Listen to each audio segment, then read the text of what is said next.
Hi guys, my name's Adele Onyango and welcome to another episode of Legally Clueless. No, seriously, I have no clue what I'm doing, but I'm pretty sure I'm not the only one. Hey, welcome to episode 67. Thank you so much for listening to Legally Clueless podcast. Remember, you can follow this podcast on Instagram. That's Legally Clueless podcast. And shout out to everybody on Twitter who is referring the podcast, tweeting about it. Use the hashtag Legally Clueless so I can find your tweets because I'm actually actively trying to respond to each and every one of you. Thank you's done. Now on to disclaimers. I don't know what in the world is happening in my neighborhood. Actually, for the last couple of Sundays, maybe it's linked to people being home more, but the noise. Hey! Today I woke up to somebody was trimming their lawn with a lawnmower somewhere. And then we have new neighbors who are moving into the apartment opposite ours. So they decided to drill God knows what on a Sunday. So I've been recording this for so long because I have to keep stopping. My neighbor below us decided to pump water and it gives off this horrible sound. So just a disclaimer, man. Full of woken up with noise today. However, I do hope that you've had a decent week. Shout out to those who are starting to go back to their offices. I have a friend, I spoke to her this week. She has just moved back to working from the office and the anxiety and the paranoia is so real. She's just like, I'm not ready for this. Yeah, so I hope you guys are taking care of yourselves if you're moving back to working from the office or wherever you are. Just put your mental well-being first. Oh, I also have some really good news. So this week on Wednesday, the 24th of June, my initiative has teamed up with Wild and Facebook, and we're hosting a free workshop. Yeah. So it's really meant to be only for registered members of my initiative, but I'm just like, anybody can come. And so the workshop is to help young business owners figure out digital strategies, especially during this pandemic, because most businesses now have to rely on online platforms to reach their customers, to sell their products, and some really just don't even know where to start. So Wednesday, 24th of June at 10 a.m., we have the virtual workshop happening. I'll put the link to it in the description box. All you have to do is register. It's free, but you have to register. So today, because I record on Sundays, so whenever you're listening to this, just know I recorded it on Sunday, the 21st of June, which also happens to be Father's Day. So I talk about my late mom a lot. If 1 week goes by without me talking about her on my social media platforms or just in my various WhatsApp groups, then maybe I'm sick. I mean, I just think it's because she had such an influence over my life and she was my best friend. So I don't feel any shame about it. And she raised us as a single mom. But I realized that whenever I do talk about my mom, especially on Facebook sometimes has some strange individuals. There is members of the boy child brigade who come and are just you never show your dad any attention. You wouldn't be here without him. And there was a point when those comments used to irk me and they used to really get me angry. I wouldn't respond to them though. I just quickly delete before I start typing a response. I'm let me just delete ASAP. Before I start trying to clap back at the stranger. But I think they got me angry, not really at the stranger, but it was probably displaced anger. It was anger maybe that I had towards my dad. Because my dad, so first his name was Richard, and he was a horrible husband. He was a really horrible man to my mom. He was violent on multiple occasions. He was terribly unkind to her. He also had a major alcohol problem. I think deep down, I always wanted him to be this perfect father, right? So, the father that you see in sitcoms that you joke with and whatever. And there were some small moments where I could sense there was some good in him. I remember he used to really tickling me, when he'd come home from work or from the bar. And I used to laugh, even though it was painful as hell, because this guy just, I don't know. I'm very ticklish. So, but what I do remember, it was more painful than it was ticklish. But I used to laugh. And so I think I would take those small moments and escalate them, exaggerate them in my head because I wanted him to be this perfect man. And I remember for very many years, even until probably maybe 2 years ago, I used to say, oh, my dad was a horrible husband, but he was a great dad. And it was only through therapy when we got to that chapter, I realized that he wasn't a great dad. And I was trying to force him into this character that he really wasn't. I don't really consider myself sad about not having grown up with my dad present for most of my years. Because, okay, so first my mom and dad divorced when I was in class 6, 7, around there. And then it was just my mom and us. So we're 3 girls, in case, you haven't listened to other episodes where I talk about my sisters. But yeah, so we're 3 girls and it was just us and my mom. My mom's brothers, my uncles were really present in terms of being like father figures. So I didn't feel a gap. And even when my mom and dad were together, it wasn't like my dad was present all the time, right? And the moments where he was either really drunk or being very violent. So anything was better than that, even if it was his absence. And better even in terms of like a healthy space for kids to grow up in. So I was never sad about him not being in our lives. And we never lacked. I don't know how my mom did it because we don't come from a wealthy background. And you can imagine one woman, my dad was not helping financially. So you can imagine one woman raising 3 kids alone, and we never lacked anything, never ever lacked school fees. Like we never missed a day of school. We were doing extracurricular activities. So I remember for the longest time I was doing piano classes until I got bored of that teacher because she used to hit my fingers with biros. And I just remember thinking, what the heck is my mom paying for me to be tortured here? So I quit. Classic last born behavior. We were in the swimming team, which was hectic, like competitive swimming, my sister and I. So the sister I follow, we never once lacked money to go on those swimming trips, either to Mombasa or like to Zambia or South Africa. My mom always made it happen. Sometimes I look back and I'm just like, was that woman a magician? Or what exactly was happening? And she never once, even throughout that time, you can imagine later on when she got diagnosed with breast cancer, she was still taking us through university while paying for her chemotherapy and her treatment. And never once did she ever show that she was overwhelmed. And I know, especially now that I'm an adult, I know that there must have been times where she was overwhelmed. She was only human, but I never saw it.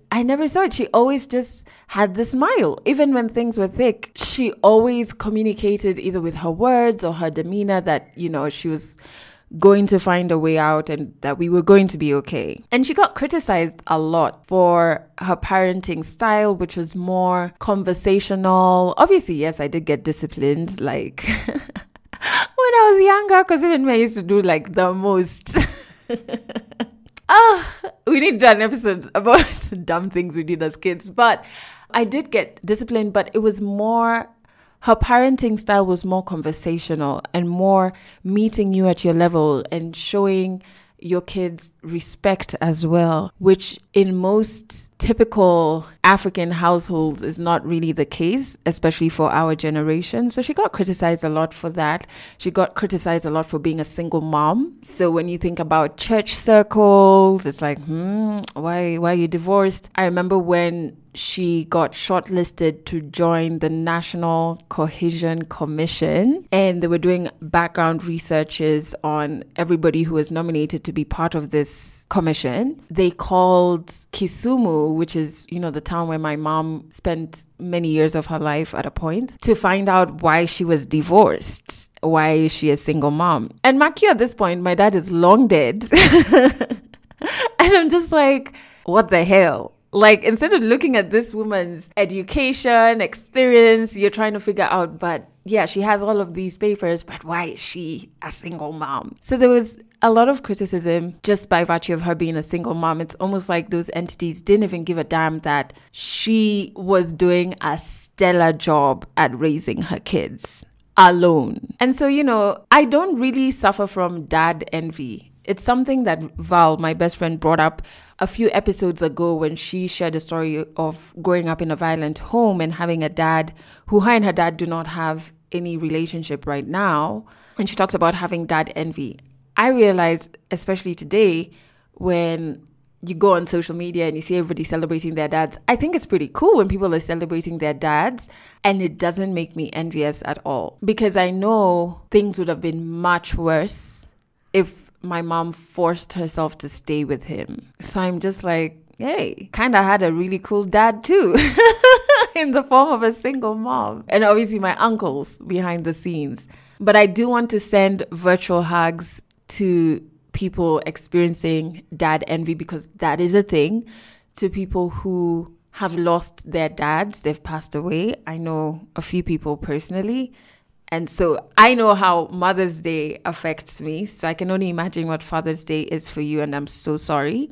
And I also want to send fist bumps to all the dads who are listening and are actively trying to be the very best fathers for their children. I've been thinking about parenthood a lot because I'm about to be an aunt, like a proper aunt, not those ones of just forcing issues.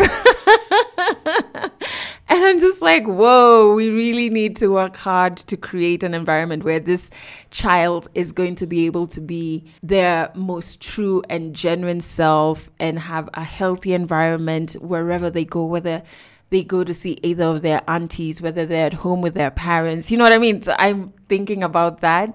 I'm still very scared of having any kids of my own. And being Father's Day, I'd love you to check out one episode that featured a story from a young dad.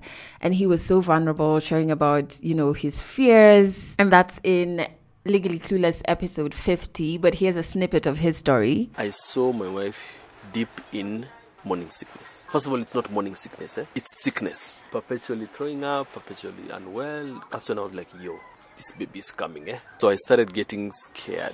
Then I'd look at my friends who've gone before me in terms of marriage and kids. I was like, we've never talked about it. The guy that comes is like, be easy, this is nothing. So I'm like, yeah, what do you mean it's nothing? What does that mean? In short, she was in labor for 36 hours. So the day we were getting discharged, my mom drives behind us. Now we go to our place. So she prays for us. Then she's like, okay, guys, cheers. Boss, So I remember in that class, I was the youngest. It's fathers and grandfathers. Staying on, it was weekday, Thursdays, 5 to 8 p.m. Men sitting, wanting to stay on till 10 to just talk. Strangers. Because I remember I reached out on Twitter in October, randomly. I was just like, are there groups people know of which can offer some support for a young dad trying to figure this thing out? Yeah, check out Bruce's story in episode 50. This episode features a story about a single mom. We're about to get to that. Before we do, I want you to check out the song of the week. I can't believe I've not shared this song with you guys. It's on most of my playlists, especially the playlist I play when I'm trying to get myself to cry.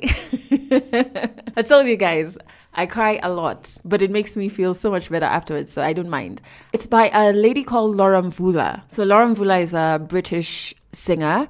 I know you're like British, but that's her name. So she married a Zambian guy, hence the surname. And the name of the song is She. First, I'm going to put a link in the description to the music video, which was shot in South Africa. It features also a South African choir.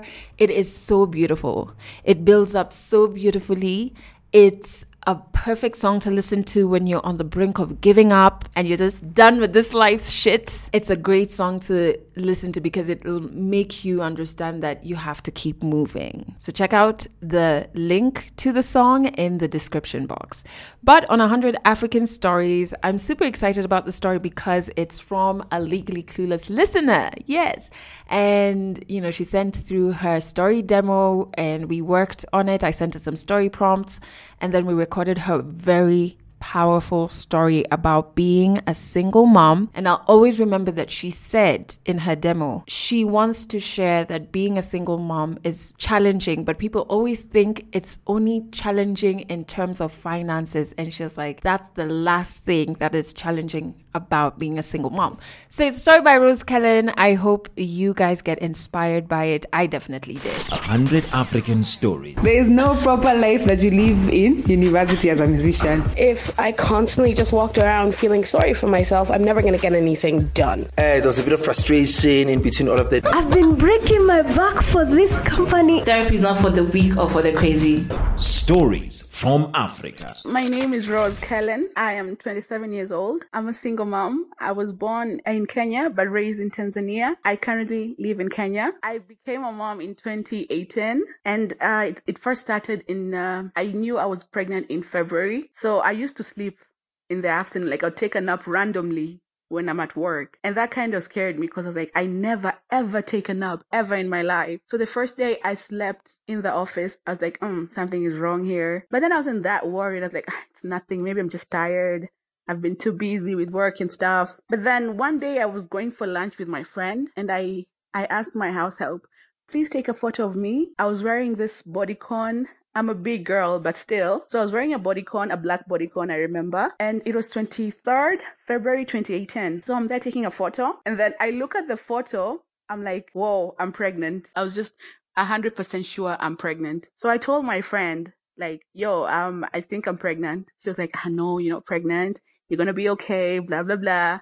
So we go out for lunch, and after having lunch, we pass by a chemist. I buy a pregnancy test, and then I go back home. I take a pregnancy test, and bam, I'm pregnant. 2 lines come on that pregnant home testing kit thing. So it was scary. Like, I just started crying. I don't know why, but it was emotional for me at that time. And to be honest with you, I thought I would. Before I did the pregnancy test, like it's only natural for a young woman. I feel like it's not natural, but you see, you think of the options you have. Will I keep this? If I'm pregnant, will I keep this pregnancy or will I terminate this pregnancy? And still living with my parents, although they're not in the country, but living under them, the thought of terminating the pregnancy did come to my head. But once I saw that I was pregnant, like after the test, I just started crying. It was really emotional and I decided to keep my pregnancy. I did not tell anyone except my friend who knew. And she was very, very supportive. She was like, it's okay. We can handle this. And now the thing is, my partner, we had broken up with my partner already before I knew I was pregnant because of some differences. It wasn't working. So after I knew I was pregnant, obviously I had to tell him that, you know what, I'm pregnant. He was okay with it. He was like, it's okay. So he told his parents who were okay with it. And now I started going for clinics, and I used to go alone because my partner, we just couldn't like sit down and have any decent conversation or anything. So I was alone. And that didn't really matter, but then he was just not ready to like play a part. So for like a month, I was all alone. And my parents, as I said, my parents are not in the country. So I called them one day. But when I went for clinic, the doctor told me, you see, you have to because the doctor is my friend, my very good friend. So he told me, you have to tell your parents because, as I said, I'm a big girl. So sometimes when you're big, when the pregnancy is still small, you can get a miscarriage because if you have stress, if you're depressed, you're supposed to be chilled out for the first 3 months, for the first trimester, or you might lose the baby. So he told me the only way you can be chilled out and have peace is if you tell your parents. And I think it's the right thing to do. So I called my parents. I was like, can you guys come to Kenya? They live in Tanzania. So I was like, can you please come? We need to talk. They're like, okay, fine, we're coming. So they came. And when they came, I was worried. I was really, really worried. So I didn't tell them anything for the first 3 days they were around. So I would go to work. I would come back home, would sit down and talk. I was really, really nervous on telling my parents. Reason being, my parents are strict Christians, not just like normal Christians. No. Like super strict Christians, and they're pastors. So you can imagine telling your super religious parents, pastors, that you are pregnant out of the wedlock, married or anything. So it was really, I was nervous. I was very, very scared. And, I felt like I was embarrassing them or something. So it took time. But my mom was asking me like, are you okay? You don't look okay. What are you up to? You just look sad. So they stayed for for the first 1 week. It was 1 week. Yeah, 1 week. So one evening when we were having Bible study, my dad preached about everything happens for a reason, about forgiveness and about having peace and knowing that everything works out no matter what. So I was like, okay, this is just the perfect time to tell them that I'm pregnant. And I thought I'd tell my dad first because I believed my mom would freak out, Yani. So I was like, let me just tell my dad because I feel like he's more, he can handle the situation better than my mom. So after that, we pray, everyone goes to bed. And then I tell my dad, can I talk to you? He's like, okay, so mommy, let's talk. So we sit down and I tell him, Dad, I'm pregnant. My dad freaked out. He freaked out and he was so angry. But my mom was in the kitchen, so she heard me. She came, she said, I knew it. And then just like that, she went to sleep and I stayed there with my dad he was like, so now that you're pregnant, who is the father? Are you going to get married to this person? So I told him, no, I'm not going to get married to this person. I don't want to get married to this person. And he was like, so, okay. Like, why would you do that? You know that is wrong. He was really, really angry. Like, he was mad at me. So he just shouted at me and then just stood up and left. Just like that. So I was like, okay, what am I supposed to do? But I believe he had every right to be angry and disappointed at me. So I was not like mad at him for acting like that. So it was okay. So the next day I woke up and my mom was just cool. She even came to my room. She was like, hi, mommy, how are you? I was like, I'm good, mom. She didn't ask me anything. Like, she just did everything as normal.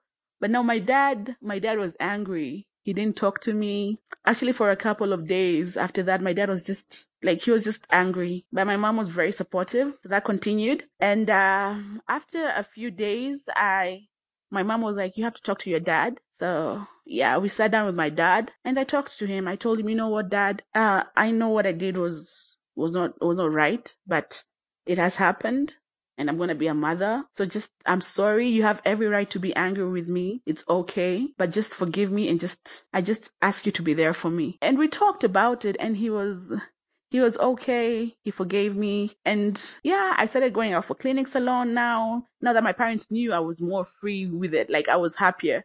So I would go for clinics all alone. And let me tell you something. It was really, really hard, but I'm going to get there. When I was 8 weeks pregnant, I had a terrible headache one night. Like it was really, really bad. So I went to hospital and then they told me my blood pressure is way too high. So I had to be admitted. Now this hospital, I won't say the name of the hospital, but I will never ever go to that hospital. So this doctor comes and he's like, your high blood pressure is too high and you can lose your baby and die and the baby will die. So imagine a doctor telling you that. And it's just there looking at me and it's a big hospital. He's like, you might die, your daughter will die, your baby will die. So you have to be very careful, blah, blah, blah. I stayed there for 1 week. And then before I left, they had to check my baby's heartbeat. And it was amazing. Like the first time I heard her heartbeat it was the best day of my life. Like I cried. I'm even crying right now. So it was really emotional. And yeah, the happiest time of my life was that point. So like, oh, she's alive. So after that, I started going for clinics now to another hospital, a better hospital. So I would go alone and it was hard. Like, yeah, so I would go for clinics and you see, you go and everyone comes with their partner. Yeah. So everyone comes with their partner. You see, they're being held, and I'm just alone. And the doctor would call my name, like Rose Kellen. I'm a very bubbly person, so even when seated there waiting to see the doctor, I would talk to these people around me, like, hey, how are you? How many months are you? Like, are you excited? I would like have conversations with people. as I wait to see the doctor. So if they called my name, I'll just shoot up and be like, yo, I'm here. Like, just to like cheer myself up, I think, and enjoy that moment. So yeah. After, there's this one time, a friend of mine who is Somali, a guy, was like, okay, so you won't be going alone. Let me be taking you for clinics.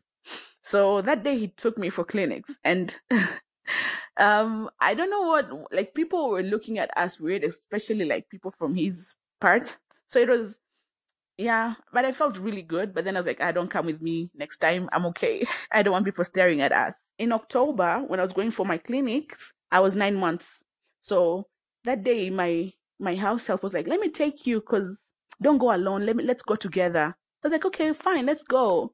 So there I am driving, going for my normal clinics. But then she told me, let's carry your bags, like your clinic bags.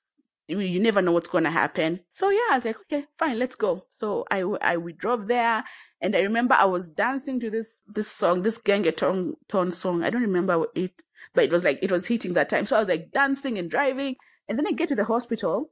The doctor's like, hi Rose, how are you? Are you okay? I'm like, yeah. Then he's like, your weeks has passed, so let's check if you're ready. How are you feeling? I'm like, I'm feeling okay. So the doctor checks, and I'm 3 centimeters. Is it open? He's like, you don't feel anything? I'm like, no, I don't feel anything. I'm good. I even drove all the way from my place to here.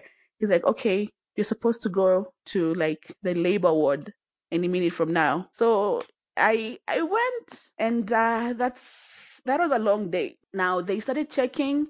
It was in the morning. It was around 11 a.m. And I stayed like that. The doctor would come and check, and I wasn't opening up. Like, it was just like 3 centimeters. Then it was like 6 centimeters. It's not opening up. So he was like, okay, something is not right. Something is wrong here. But then they were a bit reluctant. So I'd call the nurse and ask them, like, what's happening? I feel pain when I sleep on my left side, but when I sleep on my right side, I don't feel any pain. And the pain is not growing gradually, because once the way is open, like, you're supposed to feel pain, it's supposed to grow, but mine wasn't. It was just there. So around midnight, a doctor comes to my room. He tries to pop open, okay, I don't know, he uses a needle to like try and okay, I don't know the word in English, but like toboa the membrane so that the water goes out. But my membrane was too high, so he was like, okay, we can't do this. He then put pills to help with the labor. Nothing happened until the next morning. So the next morning, I felt like I was constipating. It was really painful. But then, like, it wasn't really that serious, but I felt something was wrong. So I asked for my doctor, my gynecologist, I asked for him. So he comes to my room. He's like, why are you still here? I saw you yesterday. You're supposed to have this baby already. So he checked. He now tried and like toboa my membrane. So the water gushed out and it was green. So when the water is green, that means the baby has pooped inside you, which is very dangerous for the child. So he was like, we have to do an emergency CS right away. So that was around 10 in the morning the next day. I was taken to the operation room for an emergency CS. The most memorable moment was when I heard my baby cry. That was like, it was amazing. Like, I was so happy to just hear her cry. I was like, wow, she's okay. That was the most important thing, and I did not even care what is happening to me. So after I had my baby, so that day I slept with her, and now when I slept with her, the next morning, the doctor came and checked and found out that I did not have enough breast milk.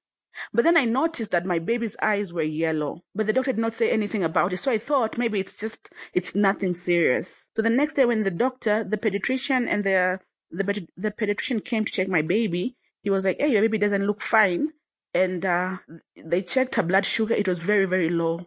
So apparently, I thought I was breastfeeding her, but my milk wasn't enough. Like, it was just very, very little. So they're like, okay, we have to check. And she also looks like she has jaundice. So we have to check all that. So the doctor checked and saw that she did have jaundice. But he was like, no, it doesn't look that serious. So you can go home with her and just let her sunbath every morning to make sure that she gets better and the jaundice like disappears with the sun and stuff. And let's bring her back. We check her after a week and see how she's doing. So after a week, I decided to go to Gertrude's because I was like, let me take her to the best hospital that deals with children. So I take her there, and when I take her there, they check her because they have to take like her blood to look at the bilirubin. That is something to do with jaundice. And the doctor tells me like, wow, it is too high. Like she has to be admitted immediately. She's only a week old. She was so tiny.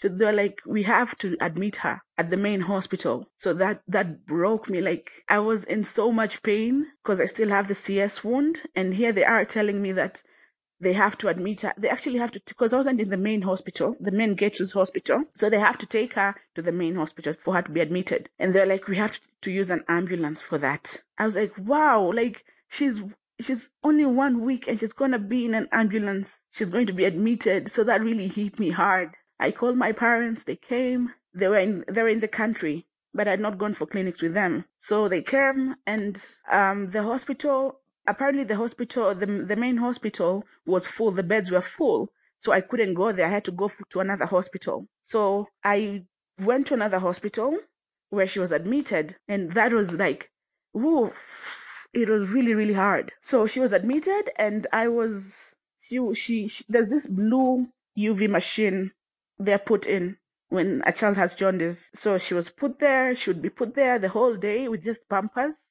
I would just be called to breastfeed her. I lost over 15 kgs. Like, that was really, really hard. But I just had to be strong for her and fight for her. So she stayed there. I met amazing friends in the hospital. There are other moms who had their kids there because I used to sleep there, but not, the kid is in another room in the children's room where they're kept, the nursery. So I had a roommate in the hospital where it was me and her. So her child also had jaundice. So she was very supportive because she had a husband. She was like, no, it's okay. We're here for you. And you see, in the nursery, you can only go in if you're a mom or a dad, not anyone else. So you see them, they would be chilling there, the mom, the dad.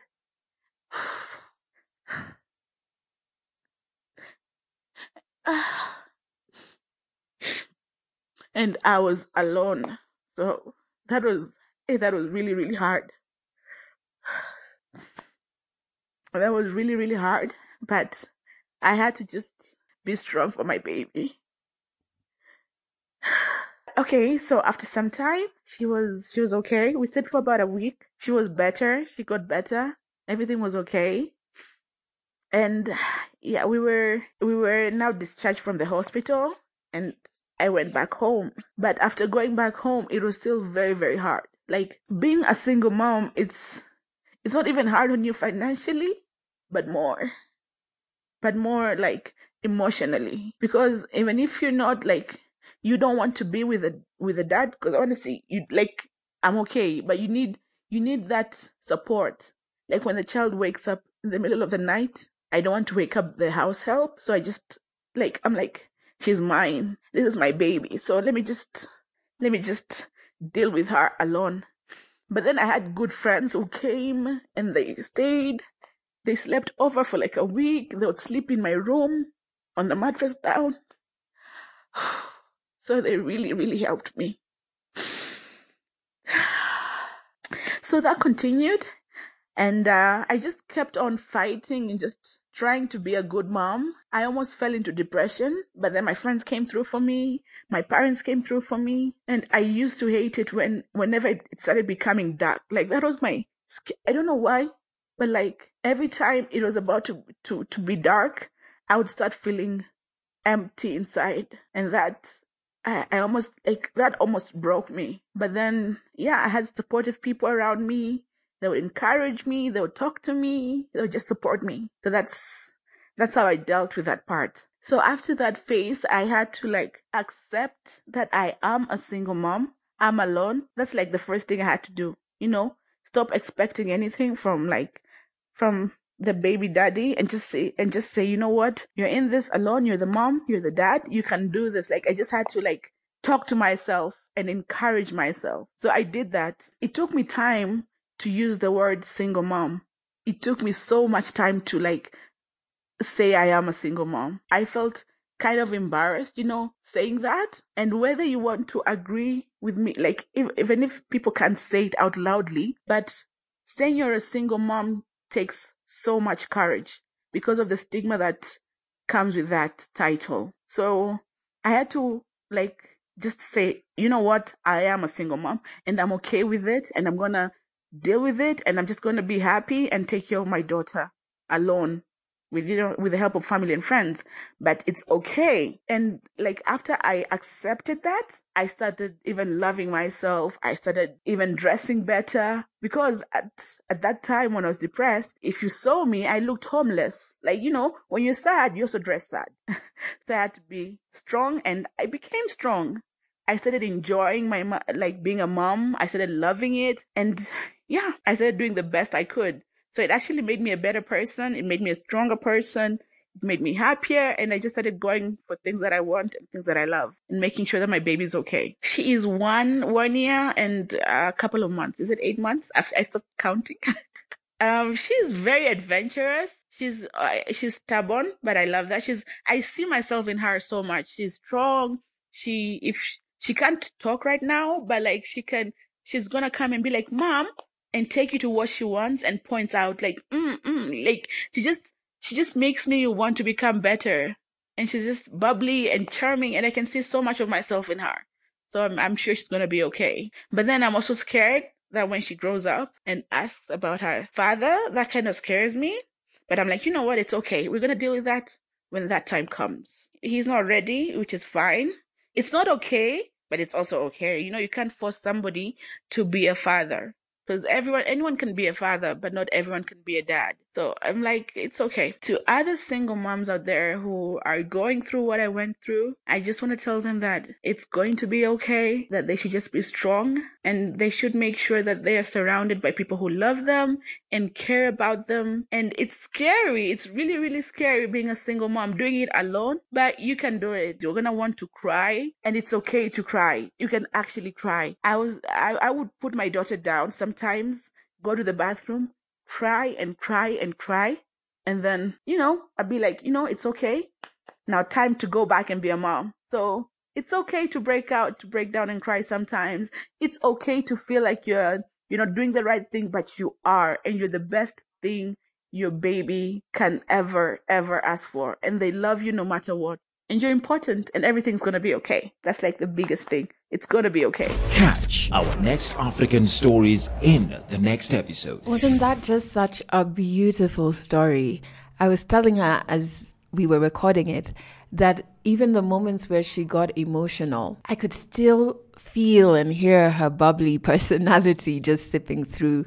And you can hear the happiness and love she has for her child when she starts talking about how old her child is and just her character and personality traits. Yeah, I really, really love that story. And I just want to send, again, a big shout out to all single moms, a fist bump because it is Father's Day, to the fathers who are present and active in their children's lives and are trying, and a hug to those who experience mad dad envy. I'm so thankful that my best friend Val made me aware of such a thing. Yeah, it must, especially when everybody's talking about, oh, my father is so great, my father is this, no, it must be just pretty triggering. So just a heads up, you can share your story as well on an episode of Legally Clueless. It is really simple. You just need to send a 1-minute WhatsApp audio note telling me a bit about the story that you want to share to the Legally Clueless hotline number, which is +254 768 628 790.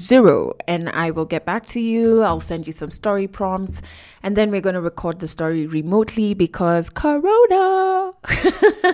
But also it just means wherever you are in the world, you can share your story on this podcast. You can also, on the very same hotline numbers, send through links to songs that you would love to share with us, and I could put those songs as a song of the week. And a special shout out to the person who has been chatting me in French on the podcast hotline, not sending a story demo, not sending music, just bonsoirs, bonjours.